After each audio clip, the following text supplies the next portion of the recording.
2 বছরের বিরতির পর আবারও বড় পর্দায় ফিরলেন আফরান নিশো। এবার দর্শকের কাছে ধরা দিয়েছেন একজন ফাঁসির আসামি হিসেবে। শিহাব শাহীন পরিচালিত দাগি সিনেমাটি সেন্সর বোর্ড থেকে পেয়েছে ইউ গ্রেডের সার্টিফিকেট। এবারের ঈদে দর্শকদের নতুন কিছু উপহার দিতে আবারও বড় পর্দায় নিশো ও তমা। এর আগেও তাদের জুটি পেয়েছে দর্শকপ্রিয়তা।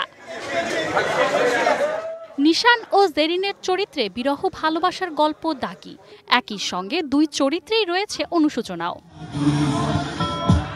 ভিন্নধর্মী এই সিনেমা নিয়ে নিজেদের অভিজ্ঞতা দর্শকদের কাছে তুলে ধরেন কলাকুশলীরা।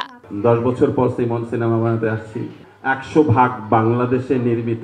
এই ভিন্নতা আমাদের প্রোডাকশনে বা আমার সিনেমাতে এবার পাবেন। উৎসবে খুশি হবে নগদে বেশি, কারণ ঘন্টায় ঘন্টায় আছে গিফট জেতার সুযোগ।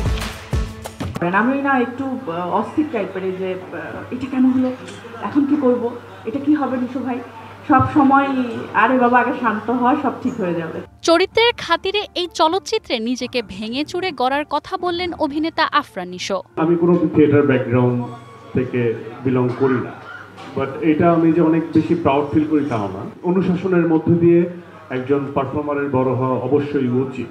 দাগি সিনেমার গল্প, চিত্রনাট্য, সংলাপ লিখেছেন নির্মাতা শিহাব শাহীন। তমা মির্জা, সুনেরা বিনতে কামাল, শহীদুজ্জামান সেলিম সহ আরও অভিনয় করেছেন গাজী রাকায়েত, মিলি বাশার, রাশেদ মামুন অপু সহ আরও অনেকে।